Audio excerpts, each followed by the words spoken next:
2 years ago, Americans watched in horror as a crisis unfolded at the Kabul airport. There's desperation and anguish. More than 80,000 Afghans have since arrived in America, but this story is still unfolding. I'm Andrea Martin. In my new podcast, Stranger Becomes Neighbor, we'll find out what happens to these new arrivals in our communities. Who would help our newest neighbors? Follow us at kslpodcast.com, Apple Podcasts, or anywhere else you listen.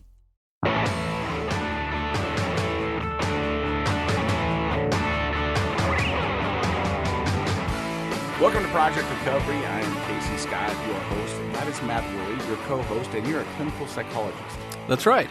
And we're talking about my story. Now, in the first episode, we kind of talked about my career, my persona, and the beginning. And everything, you know, how you got started in radio, kind of, to be honest, I think you were a little embarrassed to share some of the stressors of your job because most people look, I think, at people who work in the media, especially if you're on camera or on air, as, oh, you're just having fun playing around. But we talked about how that's real work. There's a lot of prep that goes into it, and there's a lot of pressure to be that persona, like you said, all the time. And so we ended with me wrecking my truck, wrecking a car, blood on my face, me lying down on a field looking up at the skies. Now, did you get thrown from the vehicle? No, I was in. I had my seatbelt on, luckily, and they pulled me out of the car.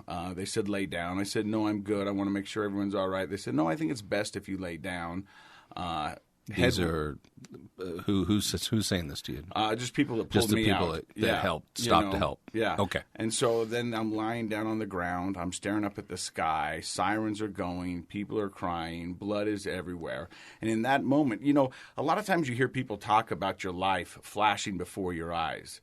But at that point, my life flashed before my eyes. I mean, everything I worked so hard for, family, my kids, you know, everything. I just sat there, and it was just despair. I mean, I didn't know how I had come to this point in my life because you knew you were going to be in trouble. And it wasn't so much the trouble; it was more the feeling of how did it get this bad? How did I go from, being married with 3 kids, TV, good, you know, to lying in my back and realizing that it all could be gone. Okay, yeah. In a flash. And I think that's what people mean when they say their life flashed before their eyes. Whatever happened in that moment of realization makes you consider all those things. You know, and not knowing what the outcome was going to be, where my life was going to go. I mean, it was a real pivotal point right there in that. You know what I mean? I could have killed somebody. Mm-hmm. I could be in jail for the rest of my life. I could be talking to my kids through bars through the rest of my life. And it's a split second, but all of that, just like a tidal wave, flush just right over your brain. And, sure. and you go, oh my, I have no control. I don't know what to do. I mean, I'm scared. I mean, so scared that I can't even cry. And just, I mean, it's utter shock. Mm-hmm. And so they pull me out of the car. The ambulance comes. They take me to the hospital. They stitch up my head. I'm talking to police officers. They're talking back to me. I'm just, and I don't know what to do. And did that all seem to happen in kind of a whirlwind of events by the time you got to the hospital with the ambulance, or did it seem to take a long time? Both, if that makes any sense. Yeah, that's kind of what I thought you'd say. You know what I mean? I can look back and I can remember, you know, key points of it, and then I can look back and it just all seems to be a blur. Mm-hmm. You know, there's stuff that just etched into my brain that I'll never forget, and we'll talk about that in just a little bit. But, I mean, there I am. I'm in the hospital. There's 2 guards watching the door, and I know my life's going to be forever changed at this moment. It's one of those things that, this is a crossroad. Yeah, absolutely. Probably you'd had no experience quite like that before. None whatsoever. And the thing is there's some things that I know that I can control, and there's a lot of other things that I have no idea what's going to happen. I don't know the outcome. I don't know how the rest of this is going to lay out. And I just know at that point, the life I was living was not the life I wanted. Yeah. And so, and I remember making that decision right there in that moment, going, I do not have control over what's going on right now. I do not like this feeling. And if I do get another chance, I do not want this. So you thought you had that level, that heavy level of epiphany or realization right there in the hospital? Right there. I mean, yeah, sitting in there, handcuffed to the hospital bed, 2 cops sitting there, and, I could see my reflection off of the napkin dispenser that was hanging on the wall, like the paper towel. Yeah, paper towel. And I've got stitches in my forehead. I'm puffy. I'm just looking at myself going, yeah, who is that guy? Oh, that's a pretty sobering, so to speak, moment to look at yourself and realize, man, who have I become? But the craziest thing is that I looked at it and I didn't recognize that guy. And I didn't want to be that guy. I mean, I'm just looking at it going, what do you mean you didn't recognize that guy? Tell us more about that. Because you're good at lying to yourself. You're good, when you're in your addiction and you're drunk, you're good at lying to yourself. You're good at telling you reasons why you should be doing this or why it's okay, and then you start to believe it. And then you start to think you're fooling everybody. In reality, you're not fooling everybody. But all of a sudden, you get a sober moment and you look in that and you go, so you see who you've really become as Yes. opposed to the lie that you're telling yourself. And I think what I saw was what a lot of people were seeing. Oh, okay. You know what I mean? And they would tell you that. I mean, people would say, hey, are you okay? And, yeah, I'm good. I got this. Yeah, I'm Casey. And they're asking because you're not looking like the Casey they used to know. I'm not looking. I'm not acting. And there were cracks in the dam. And people were trying to help me. But I was so good at, convincing people that go, no, I'm okay. I got this. I was just up all night. Had a panic attack. Coming up with excuses. But I looked at that and I was like. Those excuses ran out. Yeah. Yep. And it was just a sobering truth. And I went, oh my gosh, I do not want to be that guy. Had you ever really had anything close to that before, that feeling? No, because to be honest, I've always, and this is liked myself. You know what I mean? I did, but at that point, there was not a redeeming quality about me. There was, in that point, I mean, you could dissect it and go, no, you're still there. No, at that point, I looked in the mirror and I was like, no. I've heard some people describe it as the self that they'd always been, that they still thought that they were, was fading, and that this other self, this unhealthy person in addiction, was kind of taking over. And it's in that moment, like you're describing, where they realize, I'm more that person than the person I used to be. Yeah. And that's a very, I would say, terrifying for a lot of people have told me that's a terrifying moment. Oh, I was terrified. I was in shock. I was scared.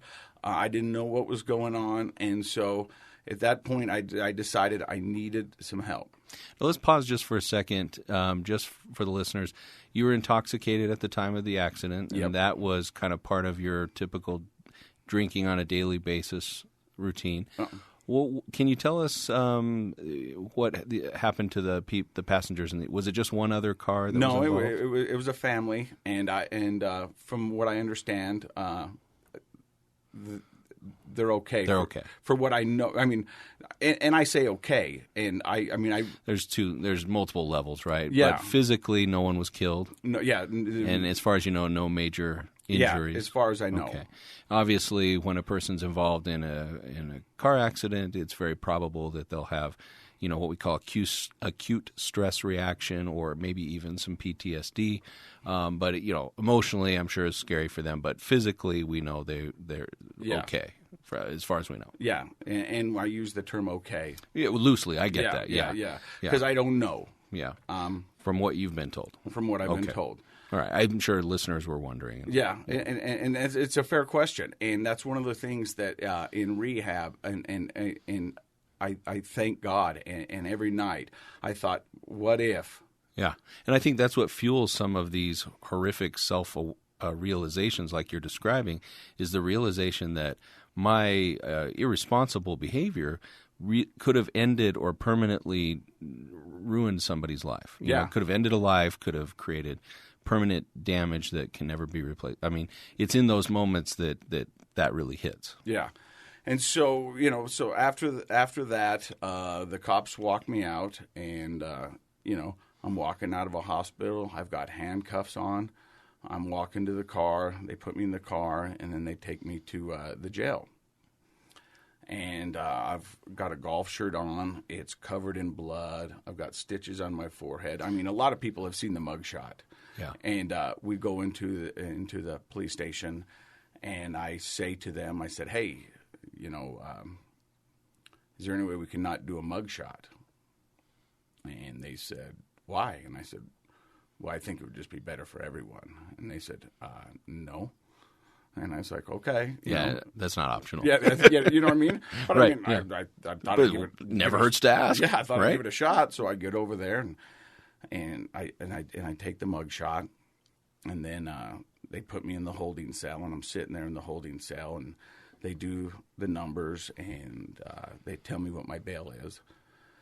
And so I have my credit card on me, and so I bail myself out. Mm-hmm. And they said, all right, who's picking you up? And I said, well, I'll just get an Uber. And they said, well, no, you need someone physically to come get you. You've been drinking. We can't release you. Mm-hmm. They need somebody to sign for you. And when you go to jail, they take your cell phone. Oh, yeah. And I don't know if you know this, or if maybe you do because you're super smart, but nobody knows anybody's phone numbers anymore. No, that's a huge problem. Yeah. You know what I mean? Yeah. And nobody's in a phone book. Right. And for Are kids, there still phone books? That's what I was going to say. If there's kids out there, ask your parents what a phone book is. You know? Exactly. I used to just get the coupons in the back for Domino's. Right. That's what it was useful for. Yeah, for coupons. Yeah. And I did know one person's number. Yeah. My ex-wife's. Ah. And how long had you been divorced at that time? 2 years. Just about 2 years. Huh? Just about 2 years. Yeah. So pretty fresh still. Pretty fresh. Alcohol was a major problem in our relationship. Mm-hmm. So right there, that's not, So you're probably racking your brain trying to come up with somebody else's number, right? Yeah. And so I said, how long will I have to stay here? And they said, well, it'll be 24 hours. Now, I don't know if you've ever spent a night in jail. You don't have to answer that question. I have not. Yeah, and not fun. I can't imagine it is. Especially, what was it? Describe it for those of us that haven't. I mean, what was the facility You go like? in there, and it's cement walls and cement benches. Because I think most of us know that just from television shows, and who knows if that's accurate. But it sounds like it might be. This bars and everything. Yeah, but I was in more of a holding cell with kind of a plexiglass thing, and then a bank of phones. And I said, 24 hours, man, I don't think I can do this. Mm-hmm. And so I stood in front of the phone for about 15 minutes thinking, how am I going to do this? This is, but I called her. And, hey, you've got a collect call from Casey Scott, and she could hear it in my voice, and it says it's from the police station. Yeah. Will you accept the call? So I'm thinking, well, this is, You probably weren't certain she'd accept, right? No, I mean, and I wouldn't blame her if she said no. Mm-hmm. Let's let him stay. But she was kind enough to pick it up. And I said, I'm here. Will you come get me, please? And she says, yeah, I'll be right there. So she comes and signs me out, and I walk out of the police station. Once again, golf shirt drenched in blood, stitches on my forehead. And I see her, and I just started crying. Niagara Falls, tears coming. Yeah. She's crying. Now, she could have, been mad, which I'm sure she was. Mm-hmm. But she gave me a hug, and we got in the car, and it took us about 15 minutes to get back to my house.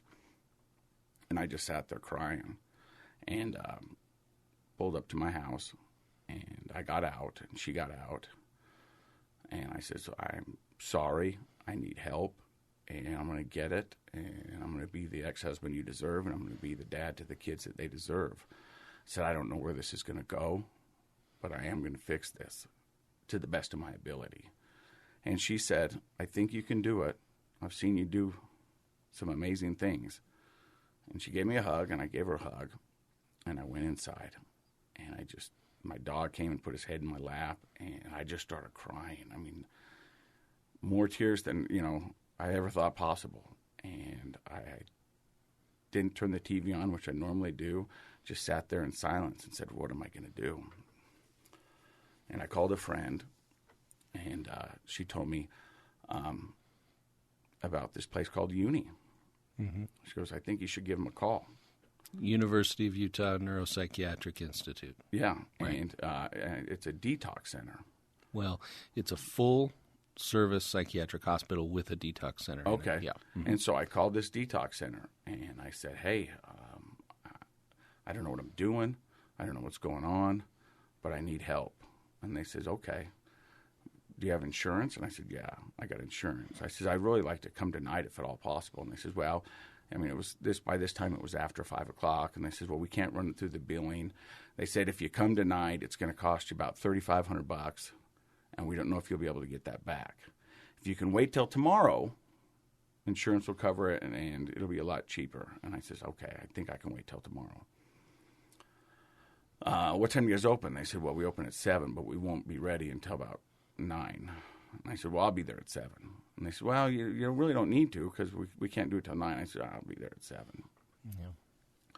So I hung up the phone, and I sat there, and I probably sat there for 2 hours just in a daze trying to figure out what had happened.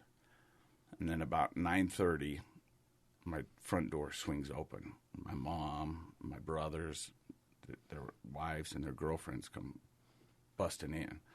Oh. And they were ready to do like a intervention.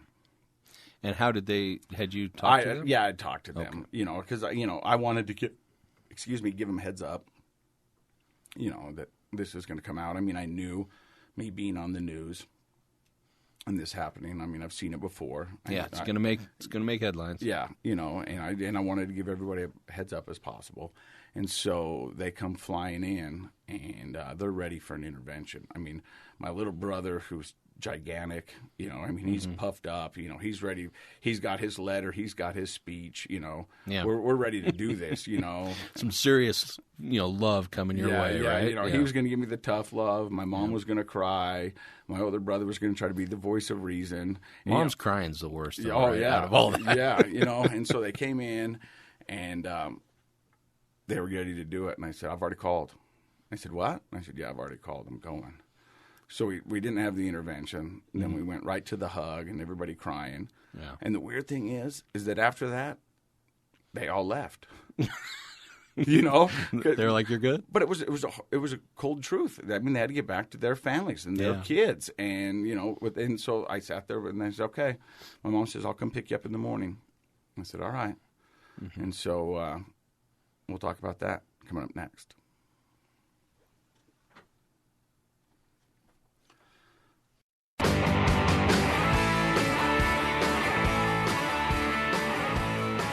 So the next morning, I can't sleep.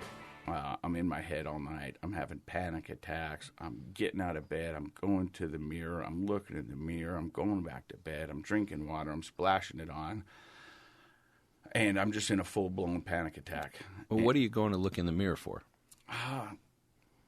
To see if I'm still there, I guess. I don't know.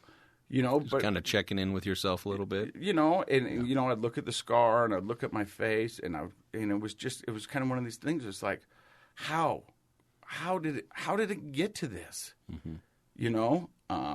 And then, I'm starting to think, well, maybe do I need this detox? Yes, I need this detox. But you start to have an inner battle. It goes back and forth, and then you start to, your brain starts working. That voice of like justification that's kept you drinking all this time is coming out. Huh? Yeah. Well, and so, but I mean, I know I need help. You know what I mean? But that's not to say that this other part of my brain was like, oh, are you sure? Yeah. Or I was, wake up and go, man, please let this be just a nightmare. And maybe that's why I'd go look in the mirror. I don't know. And so it's about 4:30 in the morning, and I pick up the phone and I call my mom. And she's up, because I'm sure she was up all night, And I said, hey, come get me. And she goes, well, they said they're not going to be there till 7. I said, Mom, I can't. But one thing I knew is I didn't want to sit there in front of my mom because I didn't want to sit in front of somebody who I just let down and have to explain my feelings and do all this. I said, let's just go. And so I called uni, and they said, hey, listen, we're not going to be ready till noon. And I said, hey, look, this is not going to work for me.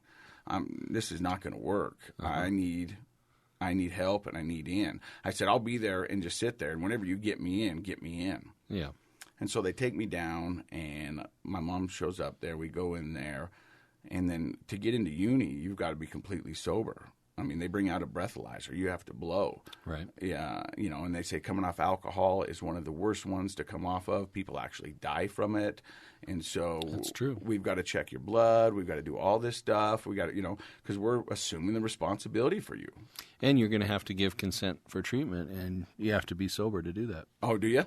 Well, yeah, otherwise it causes problems with somebody saying, well, I wasn't in my right mind and all that. And so they asked me, and I said yes, and I blew, and it was, 0, and it was ready to go. And I go in there, and I say goodbye to my mom. And at this point, I have no idea what I'm doing. I don't know what a detox center is. I don't know what's going on. I don't know what the news is going on. I had called KSL and said, hey, give them heads up, going, hey, this is what happened. Yeah.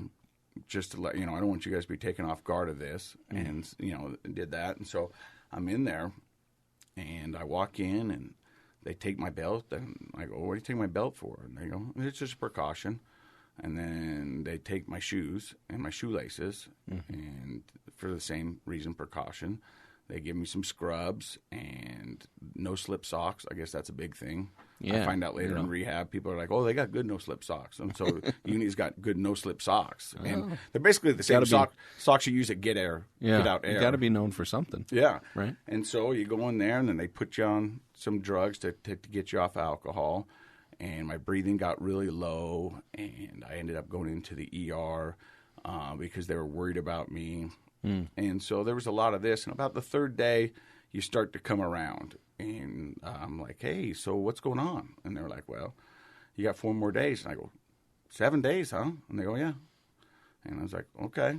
And so, during that time, the first couple of days, a lot of days, time sleeping and the medicine and all that. And then they start to... Were you under the impression it would be shorter than 7 days? Yeah. Oh, okay. Yeah. I mean, I guess I didn't know. Well, and that's kind of why I ask. I don't think most people would ever consider the answers to these questions until you're in the moment. Yeah. I Guess but I'm just curious what you thought. 7 days just seems long, but then again, I've never done this before, so maybe that's standard, Yeah. And so I do that, and then the third day they start to integrate you into, kind of a pod life where there's other people there, and so then you start talking to people, and you hear their story and this, and then they take you to. I went to my first AA meeting in uni and got a chip. Then you have art classes and other classes to kind of. So we call those kind of supportive therapies. Yeah, art and music therapy, right? It gives you a chance to actually have some creative time, which is helpful in the recovery process and keeps your mind busy in more of a creative, positively stimulated way as opposed to just sitting, which is awful. And so we're doing that, and I'm talking to people, and I'm keeping my head down. I'm just trying to get through it, And so I do that, and then about the third or fourth day, my therapist, because they give you a therapist in there to talk to, goes, "Hey, we've got a couple people here from some different rehab centers. Would you like to talk to them?" And at this point, I want to talk to anybody. I don't want to be alone in my head anymore. Because that's just a beating going on. You've done enough arts and crafts. Yeah, and I'm not very arty or crafty. Yeah. And so I go talk to this one guy, and he's from a rehab center, and he seemed like a nice guy, but I didn't get like a real cool vibe. I don't even know the name, or I would say it. And then I talked to this young girl, and she was cool, and she had just a cool vibe about her. So tell us what you mean by that. Like the one guy wasn't cool, and then she had a cool vibe. So what you're doing here is you're connecting and not connecting. But tell us how feeling is. So the guy was very matter of fact. Okay. This is what it is. This is what we do. Just the facts, man. Yeah, pretty kind of stuff. kind of, I guess, clinical, for a better lack of a better term. Right. You know what I mean? This is what we do. I do. This is what we can offer you. Yeah. And the lady that came in, she was just this. She had a cool aura, a cool vibe, and I mean, right off the bat, was more like more personable, maybe. How are you doing? Yeah, Are you okay? Mm-hmm. Let me talk to you and find out about you before I jump into the hard sell of why I'm here. Okay. And we talked, and then she started telling me about the Pinnacle Recovery Center. So she was from there. She was from Pinnacle Recovery Center, and she goes, "This place it's beautiful." And everything she said turned out to be correct. I mean, from the facilities to the staff. And they weren't lacking any of that clinical stuff. No. Okay. They had all the clinical stuff. And I was like, I don't even know. I wasn't even thinking about going to a rehab. I mean, this was all new. I just knew that I needed to do something different. Did you have the sense that 7 days wouldn't be enough ultimately? No, at this point, I just given myself over to the system. Okay. If that makes sense. Yeah. I was like... feeling kind of powerless. Yeah, I was powerless. And trust me, when I say I tried to stop drinking and I tried to do all these things and fix myself, I tried. I mean, I really, really tried every day, over and over again. And I used to say to my mom or my brothers or people that would give me guff, and I would say, hey, some days I win, some days I lose. Mm-hmm. And it seemed like towards the end, definitely I was losing more days than I was winning. Because I don't think you brought this up in part one of this story, but you feel like you had tried on your own in years past to stop drinking? Yeah. And sometimes I did very well. There was a good span of time that I would drink once a week. Mm-hmm. Kind of a social drinking. Yeah, sort of thing. And then towards the end, I wasn't social drinking. I was drinking to forget my problems, to get out of my head, and just to forget. And so, so I was losing a lot more than I was winning. Yeah. And so I just kind of turned myself over to the whole system and said, let's see where this goes. Yeah. Because what I'm doing is not working. So let's see what these guys have to offer. So she told me about Pinnacle Recovery Center, and I called my mom, and I said, this is what it is. This is what it costs. I don't have any money. I don't know what my insurance is going to cover. I don't know any of this. But do me a favor, Mom. Will you go tour the facility? Oh, yeah. Go take a look at it. See if what they're selling is what they have. Yeah. And so my mom, and bless her, she went there. She walked around and looked at it and asked some questions, and then called me back and says, "Yeah, Case, I think you'll like it, and I think it's a good idea if you do it." Mom approved. Yeah. And I said, this is going to mean everyone's going to have to step up.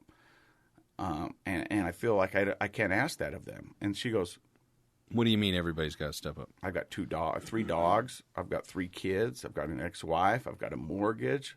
I've got all these things that, that still need to be managed and still need I think that's hard for people to, if you think about yourself, the listener, and all of a sudden you had to go, check out a life for 45 days, no income, how would you handle that? That's tough. Yeah, but I think a reason why a lot of people don't do this. Yeah, and so I was like, and my mom and had talked to my brothers and my dad, and so they all agreed. They said, Casey needs this, and so they band together, and they, my aunt took my bulldog, my dad took 1 dog. My mom took a dog. My ex-wife stepped up and took the kids full time because I had 50-50 custody.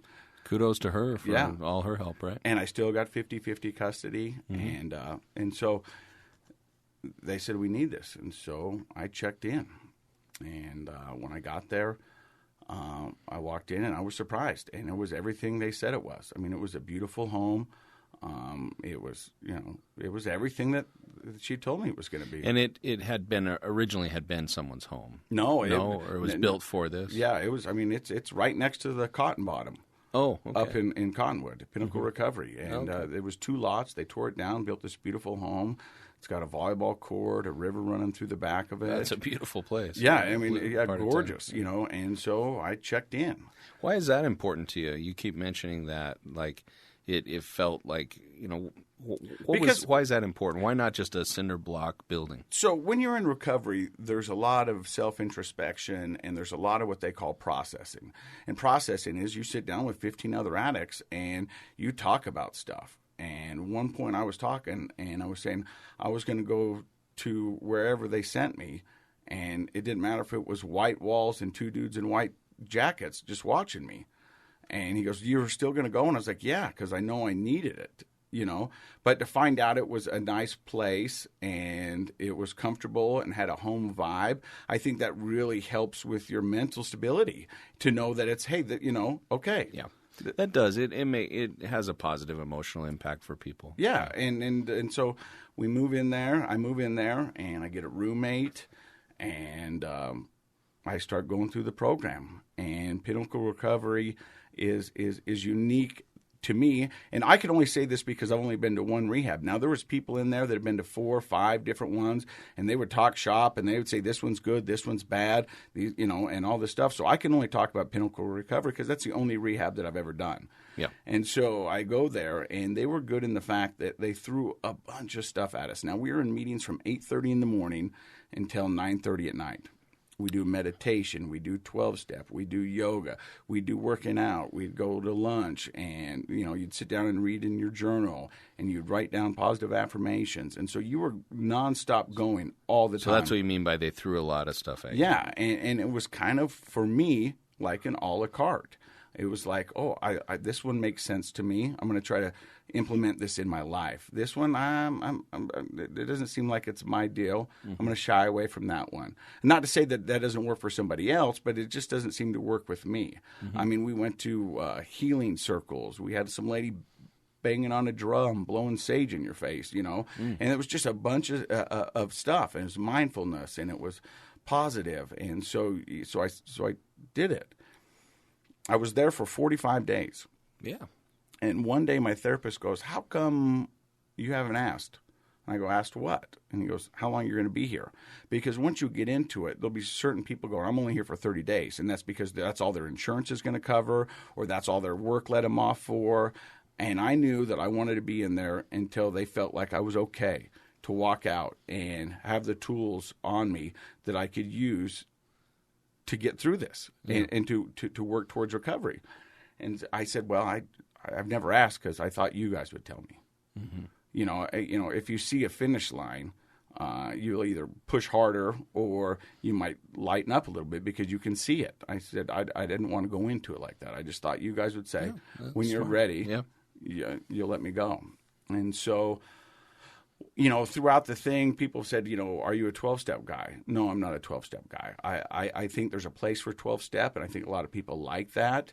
The traditional AA, Alcoholics Anonymous sort of 12-step type program is what you mean. Yeah. And I really like the mindfulness and the breathing and the being present. And that's what I've been focusing my energy on. And so that's been working for me. And I've, out and about, because I've been out now, close to 6 months, people come up to me and go, "So you're never drinking again?" And I can honestly tell you, I can't tell you that because I don't know the future. I can tell you I'm not drinking right now because that works for me. Uh-huh. And I'll see the look on some people's face and they go, "I don't know how you can't just tell me you're not drinking ever again." And I go, because in my head, I can't tell you the future. And if I do tell you that I'm never drinking again, and by chance if something happened and I did, I know I let you down again. But I can tell you right now that I'm not drinking. Now, I think that makes some people nervous, but it seems like you find a sense of calm in that. Why is that? Because I don't want to lie to anybody. Yeah. You know what I mean? And then that's the truth. I don't want to lie to you. I don't want to tell you never and then do that and see the look on your face. But if I tell you right now that I'm not, there's no lie. Mm-hmm. And I know 100% that I'm not. So I'm being truthful, I'm being authentic, and I'm being me. Yeah, and I think in our conversations off air, that fits with kind of how you talk about it. And I think it also fits with what you really connected with, which is a meditative mindfulness, be in the moment type of recovery program. Yeah, I can't tell you what's going to happen in the future. You know what I mean? But if I tell you one thing and it doesn't, you're going to come back to me and go, well, you told me you didn't. And I wanted to tell you, I'm not sure because I can't predict the future, but you wanted an answer. So I had to choose. Mm-hmm. Mm-hmm. So this way, it keeps me from doing that and messing myself up in my head. And if I go, listen, I'm not doing it right now, and I don't have any plans to, I can tell you right now with 100% that's what I'm doing. Yeah. And I know it, and that's my truth. Mm-hmm. And you'll hear a lot of people in recovery talk about my truth. That's my truth. What's true to them. What's true to them. Okay. And you'll also hear a lot of people in recovery talk about my recovery. Mm. And a lot of people will put a blanket on recovery going, well, this is recovery. Well, that's recovery as a whole, but my recovery is unique to me. It's the way I do it. We had this one thing where we were in a group, and this lady's banging on this elk drum, and she's blowing sage in this kid's face. And she said, every morning you got to wake up and you got to take your water out to a stream, and you got to bless it to the east, the west, the north, and the south. And I'm sitting in my head going, this sounds absolutely crazy. I can't believe that this is what they're telling us, okay? Yeah. And so I go to bed, I wake up the next morning, and I walk down to the kitchen, and I look out, and there's a member of the house out there with his water, holding up to the east, holding up to the west, holding up to the north, holding up to the south. Okay. And he's doing it. Yeah. And he was coming in. And in my head, the first thing that I was like, I'm going to light this kid up. You know? Yeah. But then give him a hard time? Is that what give him a hard time. Yeah. You know, but then he walked in, and he seemed calm. And I said, who am I to take that away from him? If that works for him, that works for him. And so that's what I want to talk about on this podcast is what works for you works for you. If it's working, then let it work. And was that kind of an insightful moment where you realized that's how this can work? Like for some people, they might do something that seems totally nuts to you that you don't connect with at all, but you realize that it works for them and then vice versa, right? And I learned that pretty early on because we'd go to 12-step, and a lot of people come back, and you could see it in the house. I mean, there was guys who were like, hey, we're 12-step. We're all 12-step, you know, and there'd be 3 or 4 because people would go, well, let's go to a different meeting, or we'd go to a Cocaine Anonymous meeting, or we'd go to a Narcotics Anonymous meeting, or we'd go to a healing circle, or we went to one that all they did was did chants. You know, and that's what I liked about it is because every time we went there was someone in the house that goes, okay, so you could see them connect with these different, what we call treatment modalities or different types of treatment. And they would go, that makes sense to me. And that works. And so who am I? What gives me the power to take that away from you? And why would I make fun of it? If I know myself what I'm battling, why would I make fun of something that's going to work for you? So I didn't say anything. Because you're usually pretty good at lighting people up. Yeah. I mean, I've made a career out of it. You know what I mean? Being able to say that stuff. I've been on the other end of it. Yeah, and be quick at it. And I was like, well, wait a minute. Yeah. If that's working for him, then don't open your mouth. That's huge. That's growth right there, right? Just let it work for him. Yeah. And so, you know, people like I've had a lot of people Facebook me and ask me, hey, you know, what are you doing? And I go, well, this is what I'm doing. This is what's working for me. You know. Oh, they're asking what you're doing in your recovery, how you're staying sober. Moms, kids. I mean, if anyone Facebooks me and wants to talk, I feel like I'm obligated to give it back, and so I'll call them. And you're in a unique position to share those things with people. Yeah, and so I talk to them, and I go, but mind you, this works for me. I'm not saying it's going to work for you. I'm going to tell you that this is why I like it, and this is why it works for me. And if it doesn't make sense to you, I understand, and I can see why, but I'm sorry, but it works for me. Is that different than, I mean, it's hard to remember now maybe, but you know, if you go back to before all of this happened and you knew whatever the general person knows about, alcohol recovery, were you surprised that there were all these different options, or did you think of it just purely kind of in a 12-step I just thought of it as a mindset? 12-step. Yeah. You know, I think that's what most people think is that recovering from a substance, especially alcohol, you go through the 12 steps. And nowadays, there's a lot of research to back it up that supports what you're saying, which is people have better recovery. They have better long-term outcomes if they connect with the treatment modality. So it's not to say that 12 steps isn't great, because it is great for a lot of people, and you saw that. But there are other things out there that a person may connect with. But, you know, and the weird thing is a lot of times the left hand doesn't know what the right hand's doing when it comes to treatment and recovery. And I say that because the first time I'm in uni, I'm down there in a 12-step meeting. I get my chip. I have to stand up and say, my name is Casey Scott. I'm an alcoholic. Okay. I go to another meeting, and they go, you don't have to say your name is Casey Scott. You don't have to say you're an alcoholic. Why would you highlight the worst thing you think about you? That's a totally different mindset. Yeah, right? You know what I mean? Approach. Yeah, to, they go. to treatment. Well, is that what you want to lead with every time you talk to somebody? Yeah. And for some people that works because it keeps them honest. But for me, I don't want. I think that there's value in the 12-step rooms, but I don't want to hang. And I'm not saying I don't want to hang out in 12-step rooms. Mm-hmm. Mm-hmm. You know what I mean? I want this to be a chapter in my life, a very important chapter, but I want to move on and do good and get my life back to where I want it to be. Well, I think our success in life as humans has a lot more to do with the goodness of fit between us and something else than it does about the individual parts, a person and his or her job, his or her relationship, and in this case, his or her recovery. Yeah. And so that's all I'm doing right now is trying to be the best me possible. And one of the important things when you're going through the recovery is giving it back, because there were some dark times. There were some bad times where people you didn't know were there to give you help, to give you a hand up, to be a ear, just to listen to you. And so you want to give back because you don't know what somebody's going through unless you've gone through this. Mm-hmm. You know what I mean? Mm-hmm. It's hard to relate. I mean, I had so many people go, why don't you just quit drinking? Well, yeah, okay. I mean, that would be a solution. Yeah, that would be an possible. solution. Yeah. You know what I mean? But it's just like giving up Diet Coke, giving up hamburgers, giving up your TV. I mean, what you need to do is figure out why you're addicted, what hole this is filling for you, and then that's what works for me. I'm not saying it's going to work for everybody, but I want this podcast to be around to let everybody know that there is a bunch of different stuff out there. There's not just one way up this mountain.